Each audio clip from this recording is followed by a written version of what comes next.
Let's talk about Gemma. She's married with 4 kids. Gemma worked as a plastic factory supervisor for a local company. And not long ago, she was forced to resign to take care of her sick father. When her father passed away, her husband, who works overseas, told her that it would be better for her to stay home with their kids. So Gemma inherited a good amount of money from her father and she used it as her capital to start her rice retailing business.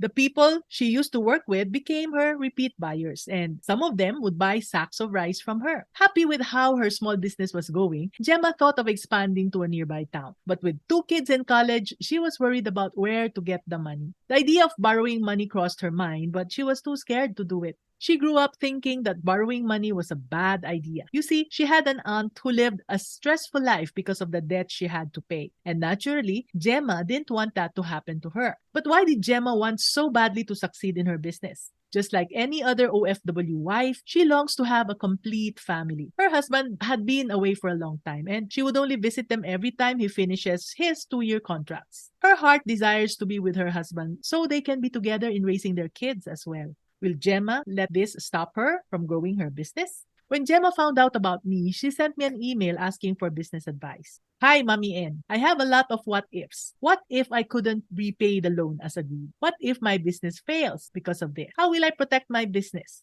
I told her this. There's an old saying that goes, it takes money to make money. Contrary to what other people think, borrowing money isn't always a bad thing. Think of it this way. If you're too scared to borrow money, then you're letting go of the opportunity to grow your business. Yes, continuous borrowing without a payment plan is dangerous. That's why it's important for Gemma to know how much her business needs. This way, she'll know how much to borrow and how much she can pay. Let's go back to Gemma's story. Many months later, she sent me an email to update me about her business.